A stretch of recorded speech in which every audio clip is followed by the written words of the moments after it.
ರೈತರಿಗೆ ಪರಿಹಾರ ನೀಡೋದು ವಿಳಂಬ ಆಗಿರೋ ಕಾರಣಕ್ಕೆ ಹಾಸನ ಜಿಲ್ಲಾಧಿಕಾರಿಯ ಕಾರನ್ನ ಜಪ್ತಿ ಮಾಡಲಾಗಿದೆ. ಜಿಲ್ಲಾಧಿಕಾರಿಯ ಕಾರನ್ನೇ ಜಪ್ತಿ ಮಾಡಲಾಗಿದೆ.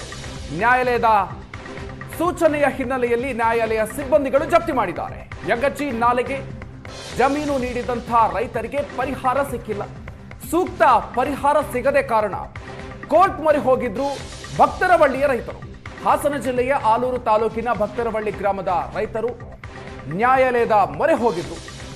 ರೈತರಿಗೆ 11.22 ಲಕ್ಷ ಪರಿಹಾರಕ್ಕಾಗಿ ಹಾಸನ ನ್ಯಾಯಾಲಯ ಆದೇಶ ಕೊಟ್ಟಿತ್ತು. ಆದೇಶ ನೀಡಿ 2 ವರ್ಷ ಕಳೆದರೂ ಕೂಡ ಅನ್ನದಾತರಿಗೆ ಇನ್ನೂ ಕೂಡ ಪರಿಹಾರ ಸಿಕ್ಕಿರಲಿಲ್ಲ. ಸೊ ಪರಿಹಾರ ಹಣ ನೀಡದೇ ಇರೋದಕ್ಕೆ ಡಿಸಿ ಕಾರನ್ನ ಜಪ್ತಿ ಮಾಡೋದಕ್ಕೆ ಕೋರ್ಟ್ ಸೂಚನೆಯನ್ನು ಕೊಟ್ಟಿದೆ. ಡಿಸಿ ಕಾರನ್ನ ಜಪ್ತಿ ಮಾಡಿಕೊಂಡು ನ್ಯಾಯಾಲಯ ಸಿಬ್ಬಂದಿ ಹೋಗಿದ್ದಾರೆ.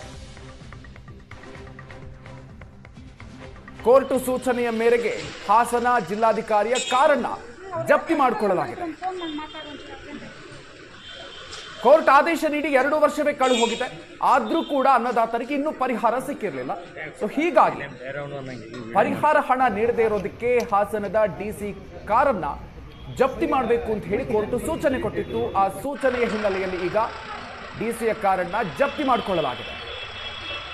ಜಪ್ತಿ ಮಾಡ್ಕೊಂಡು ಹೋಗ್ತಾ ಇರುವಂತಹ ದೃಶ್ಯವನ್ನ ನೀವು ನೋಡ್ತಾ ಇದ್ದೀರಿ. ಜೊತೆಗೆ ನ್ಯಾಯಾಲಯದ ಆದೇಶದ ಪ್ರತಿ ಕೂಡ ನೀವು ದೃಶ್ಯದಲ್ಲಿ ನೋಡ್ತಾ ಇದ್ದೀರಿ. ಯಗಚಿ ನಾಲೆಗೆ ಜಮೀನು ನೀಡಿದಂತ ರೈತರಿಗೆ ಪರಿಹಾರ ಸಿಕ್ಕಿಲ್ಲ.